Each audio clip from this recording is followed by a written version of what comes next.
How did you feel about not being included in the voiceover work for it? I was really upset. I was really upset. For one thing, I had written one of the episodes, and Gene gave me that assignment because he'd seen another screenplay that I had written, nothing to do with Star Trek. He thought I could do it. But I also thought that my doing the screenplay, teleplay, would have nothing to do with my being cast as Chekhov.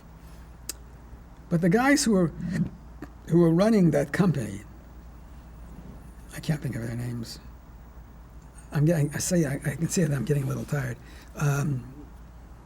They decided that they wanted to make this animated show as budget conscious as they could, and in fact, they wanted Majel to do not only her voice, but Nichelle's voice, and for Jimmy to do his voice and George Takei's voice, so they could cut down on two of the actors, the salaries of two of the actors. And I was going to be dismissed entirely. Well, Leonard heard, this is one of those things about Leonard. He heard that this was the case, that they were going to cut out Nichelle and Jimmy, and he gave them an ultimatum that he would not be in it, he would not be involved unless they were, because they were there at the beginning. They helped sell the series, and they were responsible for its success. I guess my coming in the second year carried less weight. So he didn't argue at the point for me, but he did argue for them, and made it a fact that George and Nichelle did do their own voices. So my only involvement was the script that I wrote, which I culled from the topical news about cloning.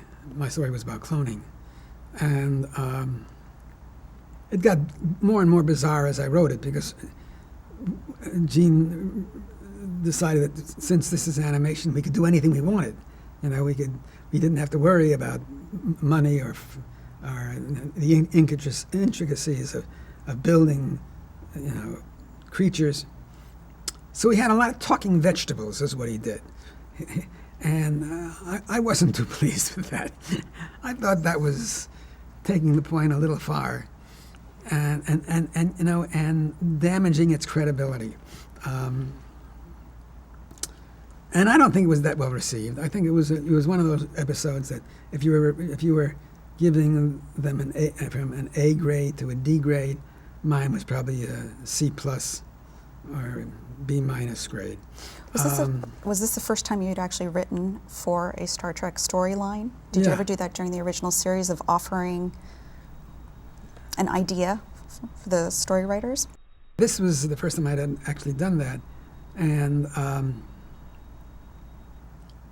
but I also asked them to promise me that I could play one of the characters, one of the new characters that I had written.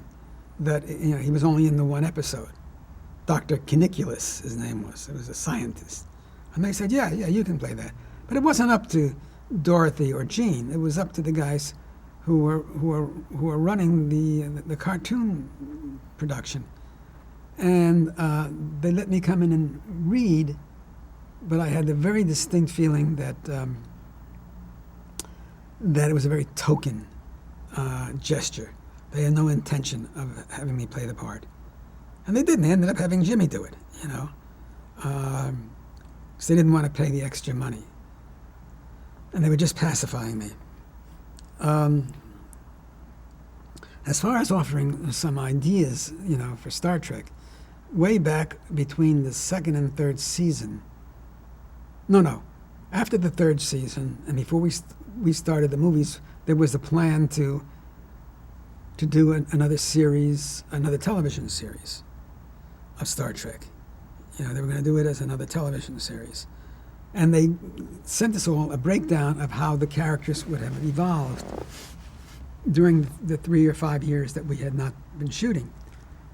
And my character had the least detail.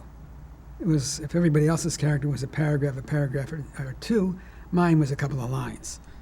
So I wrote to Gene and I said to him that there doesn't seem to be a lot to go on here, but what might be interesting is you made Chekhov the head of security and responsible for Kirk's safety.